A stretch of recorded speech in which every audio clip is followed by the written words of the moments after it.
ओम शांति। 20 अक्टूबर 2024 के अव्यक्त महावाक्य रिवाइज है 28 मार्च 2002। मुरली का टाइटल है इस वर्ष को निर्माण निर्मल वर्ष और व्यर्थ से मुक्त होने का मुक्ति वर्ष मनाओ। बाबा ने कहा, आज बाप दादा अपने चारों ओर के बच्चों के मस्तक में चमकती हुई 3 लकीरें देख रहे हैं।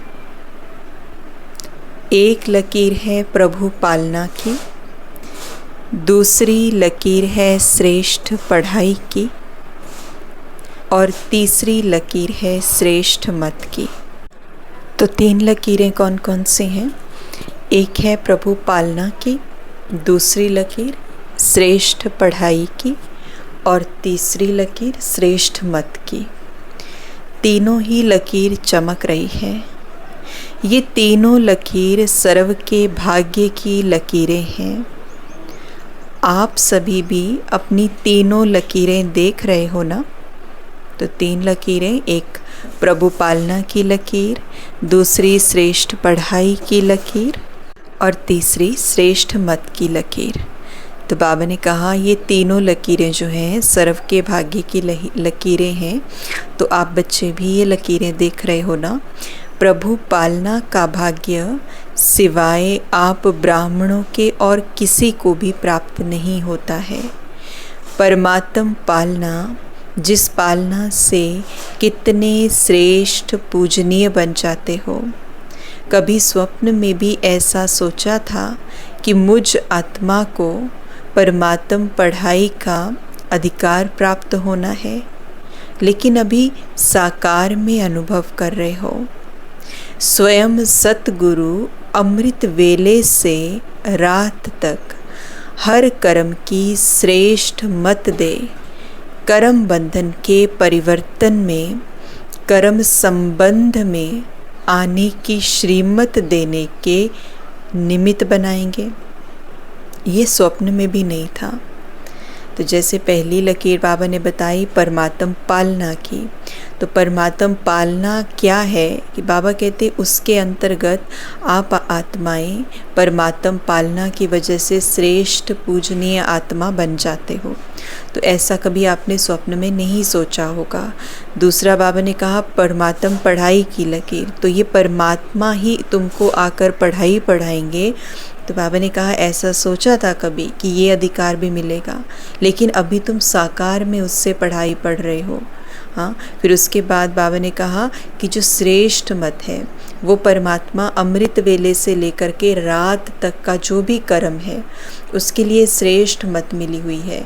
और वो जो कर्म है जो कि कर्म बंधन के रूप में हमारे सामने आता है, तो बाबा ने कहा कि कर्म बंधन के परिवर्तन में कर्म संबंध में आने की श्रीमत दे करके हमको निमित्त बनाएंगे। ये तुम बच्चों को स्वप्न में भी नहीं था, लेकिन अभी अनुभव से कहते हो कि हमारा हर कर्म श्रीमत पर चल रहा है। बाबा ने कहा ऐसा अनुभव है कि हमारा हर कर्म श्रीमत पर है, ऐसा अनुभव है। ऐसा श्रेष्ठ भाग्य हर बच्चों का बाप दादा भी देख देख हर्षित होते हैं। वाह मेरे श्रेष्ठ भाग्यवान, वाह। और बच्चे कहते वाह बाबा वाह, और बाप कहते हैं वाह बच्चे वाह। आगे बाबा ने कहा आज अमृत वेले से बच्चों के 2 संकल्पों से याद बाप दादा के पास पहुंची। एक तो कई बच्चों को अपना अकाउंट देने की याद थी और दूसरी बाप के संग के रंग की होली याद थी। 2 तरह के संकल्प बाबा के पास पहुँचे अमृत वेला। तो बाबा कहते एक तो बच्चों को अपना अकाउंट देने की याद थी और दूसरा बाप के संग के रंग की होली याद थी। तो बाबा कहते सभी होली मनाने आए हो ना? ब्राह्मणों की भाषा में मनाना अर्थात बनना। होली मनाते हैं अर्थात होली बनते हैं।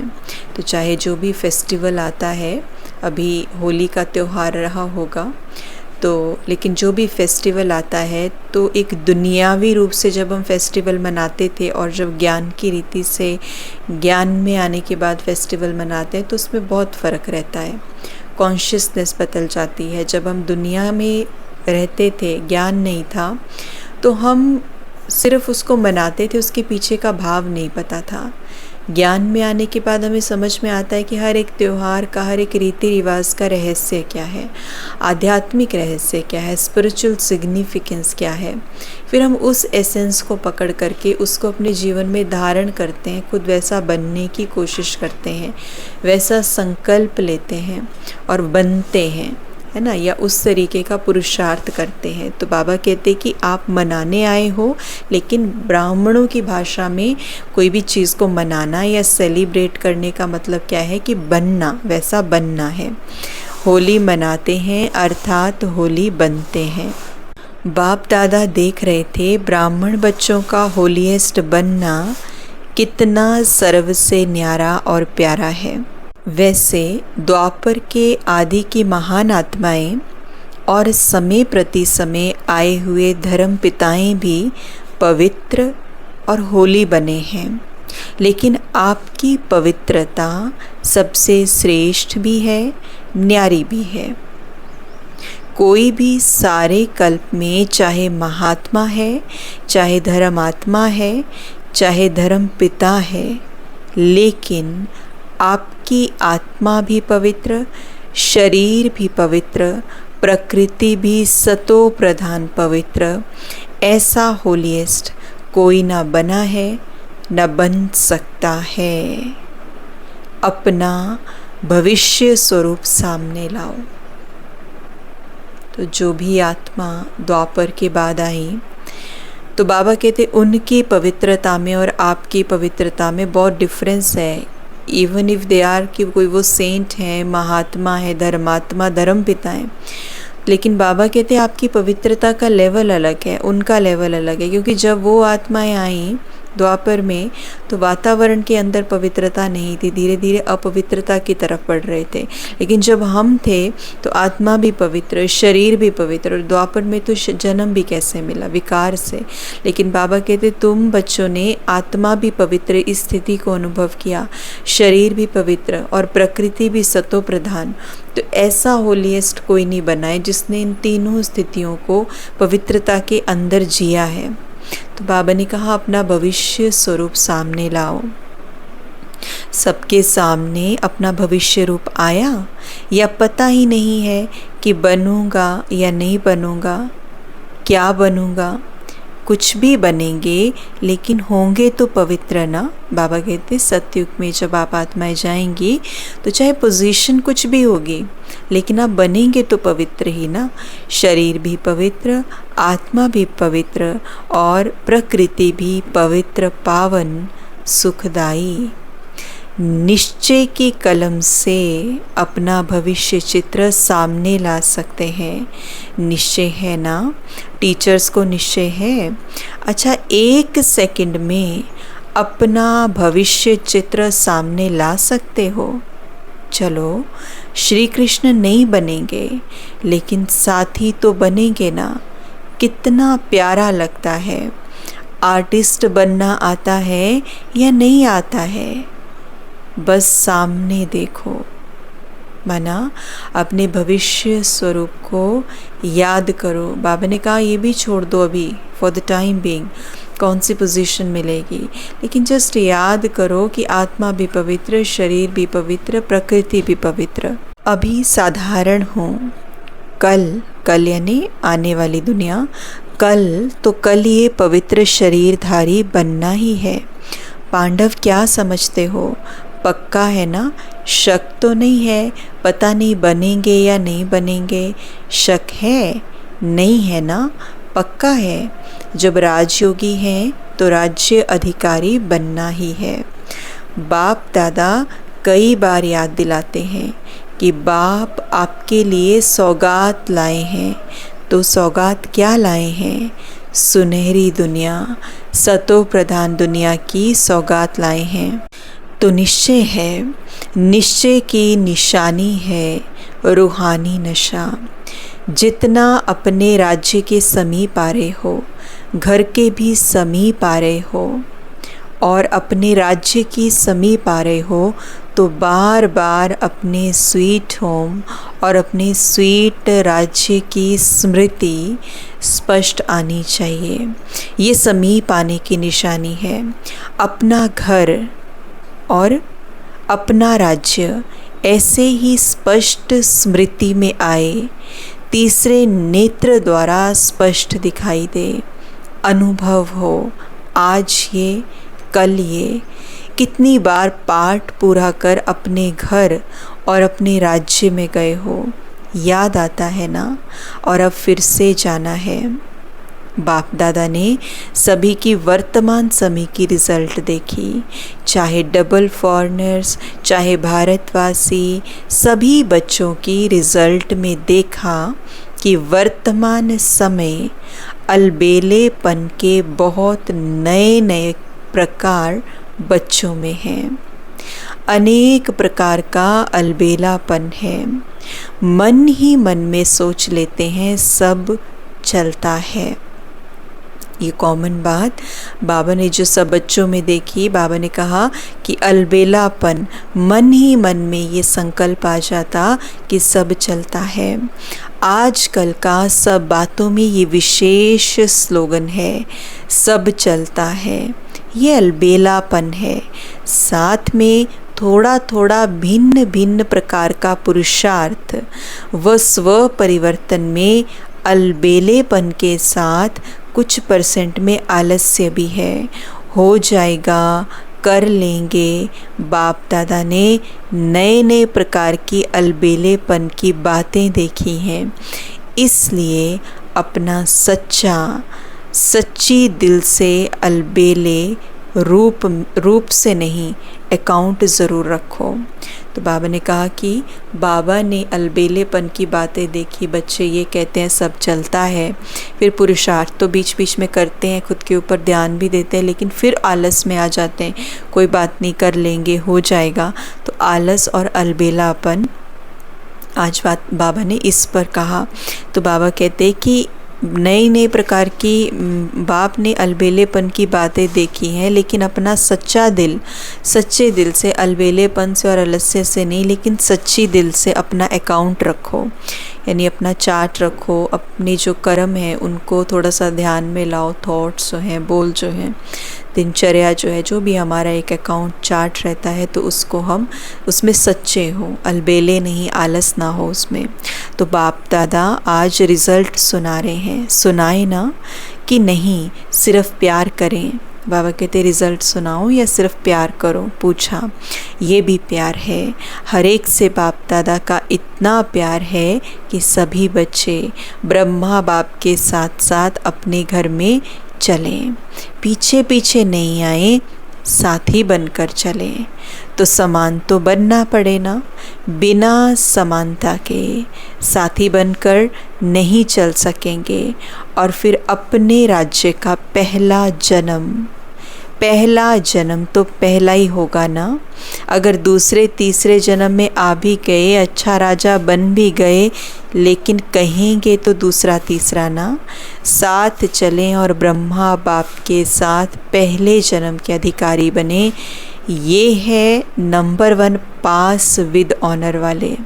तो पास विद ऑनर बनना है या पास मार्क्स वाले ही ठीक है।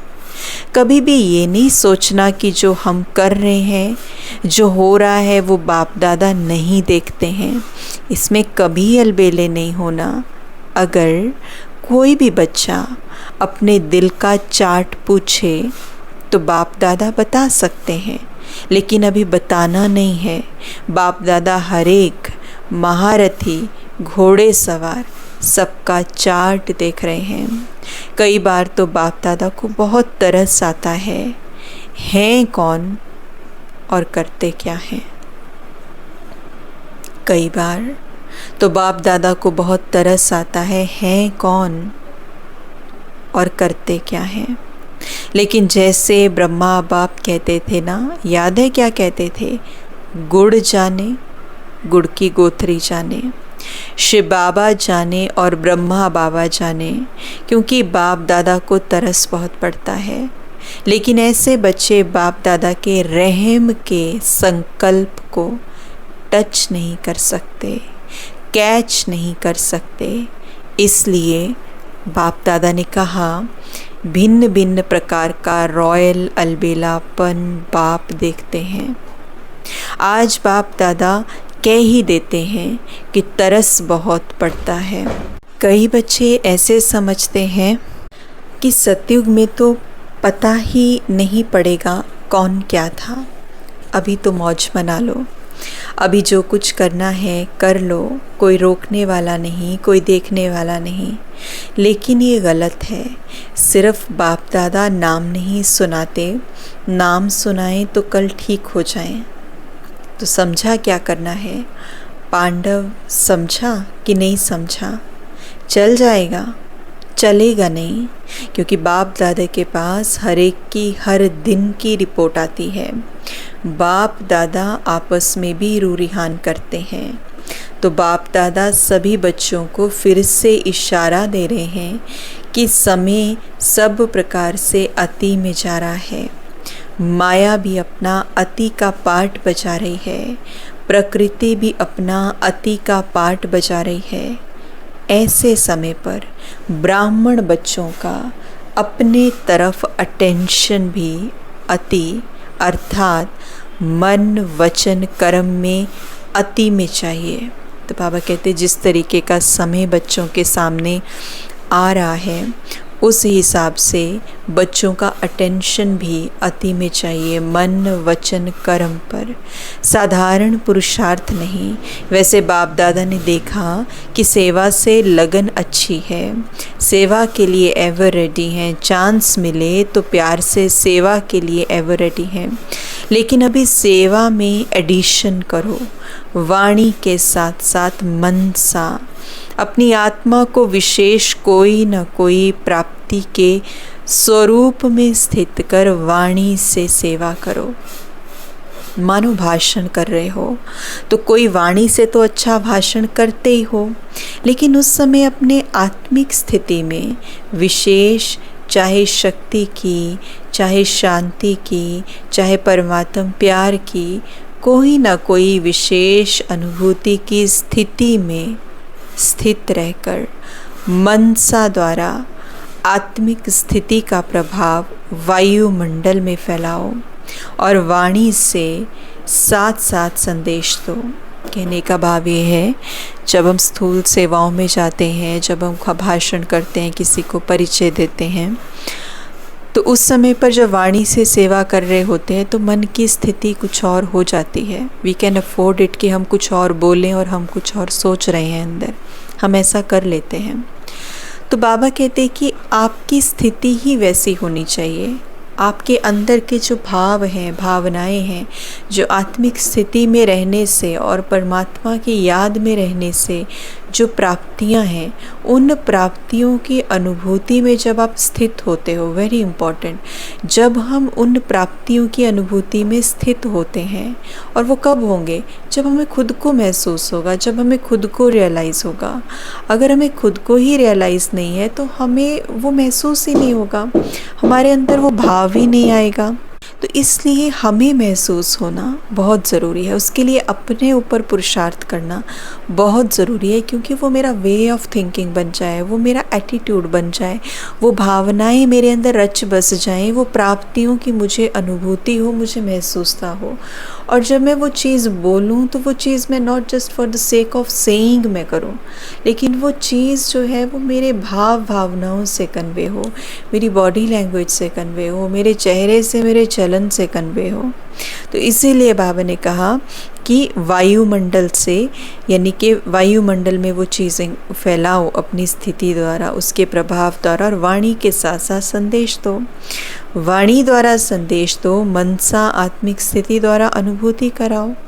भाषण के समय आपके बोल आपके मस्तक से, नयनों से, सूरत से उस अनुभूति की सीरत दिखाई दे कि आज भाषण तो सुना, लेकिन परमात्म प्यार की बहुत अच्छी अनुभूति हो रही थी। जैसे भाषण के रिज़ल्ट में कहते हैं बहुत अच्छा बोला, बहुत अच्छा, बहुत अच्छी बातें सुनाई, ऐसे ही आपके आत्म स्वरूप की अनुभूति का वर्णन करें। ये तो बोलते हैं कि बहुत अच्छा बोला, बहुत अच्छा समझाया, लेकिन जब हम अपनी स्थिति में स्थित रह कर के बोलते हैं, जब हम उन भावनाओं को कन्वे करते हैं, तो बाबा कहते दूसरा व्यक्ति ये कहे कि कितनी शांति मिली, कितनी सुख की अनुभूति हुई, कितना हल्का लगा, कितनी डिवाइन फीलिंग हुई, परमात्मा के साथ की अनुभूति हो गई, अपने साथ मेरी मुलाकात हो गई। तो बाबा कहते वो भाव पहुँचे। तो आत्मिक अनुभूति का भी वर्णन करें। मनुष्य आत्माओं को वाइब्रेशन पहुँचे, वायुमंडल बने। जब साइंस के साधन ठंडा वातावरण कर सकते हैं, सबको महसूस होता है बहुत ठंडाई अच्छी आ रही है, गर्म वायुमंडल अनुभव करा सकते हैं। साइंस सर्दी में गर्मी का अनुभव करा सकती है, गर्मी में सर्दी का अनुभव करा सकती है। तो आपकी साइंस क्या प्रेम स्वरूप, सुख स्वरूप, शांत स्वरूप वायुमंडल का अनुभव नहीं करा सकती? ये रिसर्च करो। सिर्फ अच्छा किया लेकिन अच्छे बन जाएं, तब समाप्ति के समय को समाप्त कर अपना राज्य लाएंगे। कितना सुंदर एग्जाम्पल बाबा ने दिया कि जब साइंस के साधन गर्मी में सर्दी की महसूसता करवा देते हैं, सर्दी में वातावरण को गर्म कर देते हैं, तो बाबा कहते आप बच्चे जो साइलेंस की शक्ति का प्रयोग कर रहे हो, तो क्या जब आप बच्चे बोलते हैं या जिस भी जगह पर जाते हैं या जिस भी जगह पर आपकी प्रेजेंस होती है, क्या उस जगह पर आप प्रेम नहीं फैला सकते, शांति नहीं फैला सकते? फैलाना क्या है? आपकी presence, the way of talking, the way of only being there, एक वो भावना, वो जो रिफ्लेक्ट करे, शांति की शक्ति दूसरे को महसूस हो, प्यार दूसरे को महसूस हो, हमारे बोल से, कर्म से, चाल से, चलन से, चेहरे से, जब वो हमारे साथ हो। तो इसीलिए बाबा ने कहा तभी राज्य लाएंगे। क्यों आपको अपना राज्य याद नहीं आता? संगम युग श्रेष्ठ है वो ठीक है, हीरे तुल्य है, लेकिन हे रहम दिल विश्व कल्याणकारी बच्चे, अपने दुखी अशांत भाई बहनों पर रहम नहीं आता, उमंग नहीं आता, दुख में संसार को सुख में बना दें, ये उमंग नहीं आता। दुख देखने चाहते, दूसरों का दुख देखकर भी रहम नहीं आता। कि आप दुख देखना चाहते हो क्या? दूसरों का दुख देखकर भी रहम नहीं आता। आपके भाई बहन हैं, आपके भाई हैं, आपकी बहनें हैं, तो दुख देखना अच्छा लगता है। अपना दयालु कृपालु स्वरूप इमर्ज करो, सिर्फ सेवा में नहीं लग जाओ। ये प्रोग्राम किया, चलो वर्ष पूरा हुआ, अभी मर्सीफुल बनो, चाहे दृष्टि से, चाहे अनुभूति से, चाहे आत्मिक स्थिति के प्रभाव से मर्सीफुल बनो, रहम दिल बनो। अच्छा, एक मुरली के अंदर, अव्यक्त मुरली के अंदर बाबा ने रहम दिल की निशानी बताई थी। और रहम दिल की निशानी बाबा ने बताई थी, जैसे बाबा ने अभी कहा ना, प्रोग्राम कर लिया, दूसरा कर लिया, तीसरा कर लिया, we are too much trapped in these physical gross services, कि स्थूल सेवाओं में हम बहुत ज़्यादा एक तरह से इन्वॉल्व हो जाते हैं, लेकिन हम अपने संकल्पों का और सूक्ष्म रूप से अंदर ध्यान नहीं रख पाते हैं। तो उस मुरली के अंदर बाबा ने ये कहा था कि रहम दिल बनना, कल्याण करना माना कि जो आत्माएं परवश हैं, परवश माना जिनके अंदर 5 विकार हैं, जो खुद को भूली पड़ी हैं, जिनके अंदर देह भान है। तो बाबा ने कहा था कि उन सब आत्माओं को जब वो कुछ भी करती हैं आपके साथ, इन विकारों के वशीभूत होके कुछ भी बोलती हैं, कुछ भी व्यवहार करती हैं, कर्म में आती हैं ड्रामानुसार, तो आपके अंदर से उनके लिए अशुभ भाव नहीं निकलना चाहिए।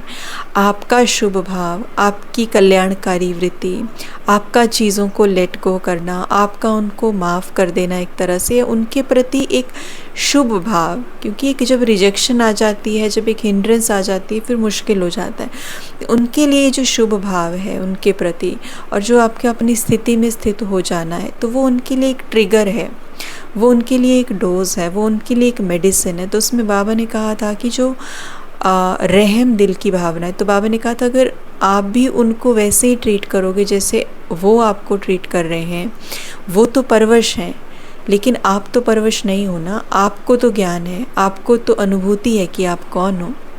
तो बाबा ने कहा आपसे जब पूछा जाता है तो आप कहते हो इसने ये किया तो मुझे तो ये करना ही था।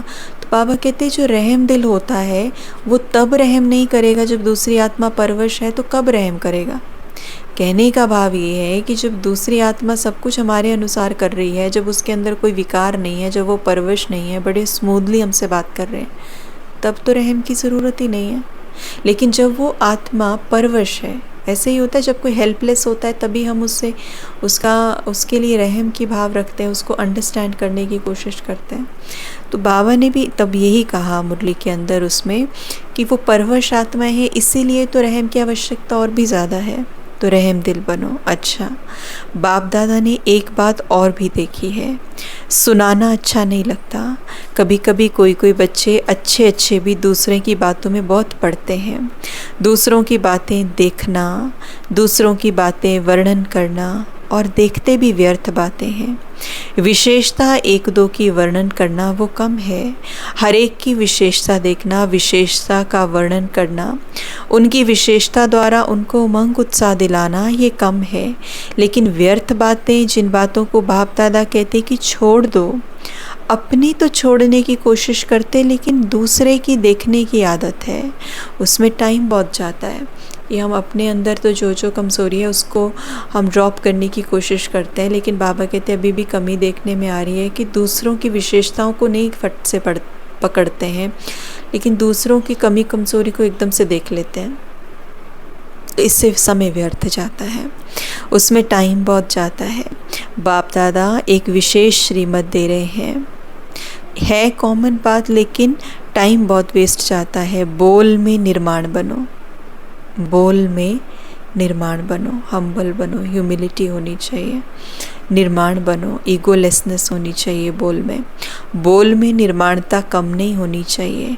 भले साधारण शब्द बोलते हैं, समझते हैं, इसमें तो बोलना ही पड़ेगा ना, लेकिन निर्माणता के बजाय अगर कोई अथॉरिटी से निर्माण बोल नहीं बोलते तो कार्य का, सीट का 5% भी अभिमान दिखाई देता। निर्माणता ब्राह्मणों के जीवन का विशेष श्रृंगार है, ईगोलेसनेस, बॉसीनेस नहीं, ईगोलेसनेस।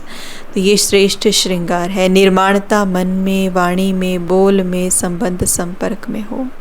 ऐसे नहीं 3 बातों में तो मैं निर्माण हूँ, एक में कम हूँ तो क्या हुआ, लेकिन वो एक कमी पास विद ऑनर नहीं होने देगी।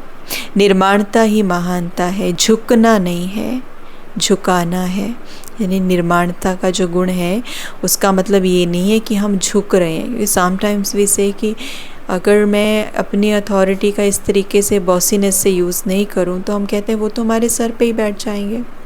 तो हम कहते हैं निर्माणता माना रहे तो झुक जाना हुआ, लेकिन बाबा कहते हैं झुकना नहीं है लेकिन झुकाना है। कई बच्चे हंसी में कह देते क्या मुझे ही झुकना है, ये भी तो झुके, लेकिन ये झुकना नहीं है। वास्तव में तो परमात्मा को भी अपने ऊपर झुकाना है, आत्मा की तो बात ही छोड़ो। इतनी बड़ी लाइन है। निर्माणता निरहंकारी स्वतः बना देते। निरहंकारी बनने का पुरुषार्थ करना नहीं पड़ता है। निर्माणता हर एक के मन में आपके लिए प्यार का स्थान बना देती। निर्माणता हर एक के मन से आपके प्रति दुआएं निकालेगी, बहुत दुआएं मिलेंगी। दुआएं पुरुषार्थ में लिफ्ट से भी रॉकेट बन जाएंगी। निर्माणता ऐसी चीज़ है, कैसा भी कोई होगा, चाहे बिजी हो, चाहे कठोर दिल वाला हो, चाहे क्रोधी हो, लेकिन निर्माणता आपको सर्व द्वारा सहयोग दिलाने के निमित्त बन जाएगी। निर्माण हर एक के संस्कार से स्वयं को चला सकता है। निर्माण हर एक के संस्कार से स्वयं को चला सकता है। रियल गोल्ड होने के कारण स्वयं को मोल्ड करने की विशेषता उसमें है। तो बाप दादा ने देखा कि बोल चाल में, संबंध संपर्क में भी, सेवा में भी एक दो के साथ निर्माण स्वभाव विजय प्राप्त करा देता है। इसलिए इस वर्ष में विशेष बाप दादा इस वर्ष को निर्माण निर्मल वर्ष का नाम दे रहे हैं। वर्ष मनाएंगे ना, बाप दादा हर बच्चे को इस वर्ष में व्यर्थ से मुक्त देखना चाहते। मुक्त वर्ष मनाओ, जो भी कमी हो उस कमी को मुक्ति दो, क्योंकि जब तक मुक्ति नहीं दी तो मुक्ति धाम में बाप के साथ नहीं चल सकेंगे। तो मुक्ति देंगे, मुक्ति वर्ष मनाएंगे। बाबा पूछ रहे हैं, एक दो को देख लिया ना, मनाएंगे ना, अच्छा है।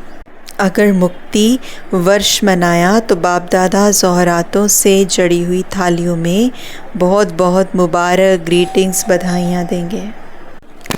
अच्छा है, अपने को भी मुक्त करो, अपने भाई बहनों को भी दुख से दूर करो, अपने भाई बहनों को भी दुख से दूर करो। विचारों के मन से ये तो खुशी का आवाज़ निकले, हमारा बाप आ गया, ठीक है, अच्छा।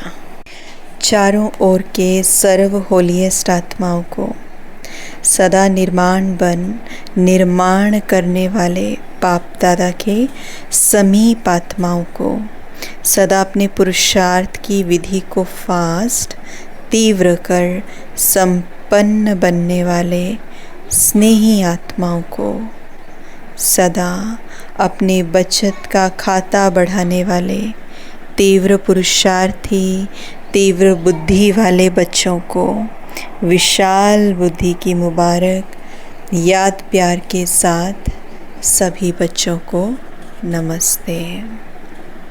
वरदान, एक बल एक भरोसे के आधार पर माया को सरेंडर कराने वाले शक्तिशाली आत्मा भव।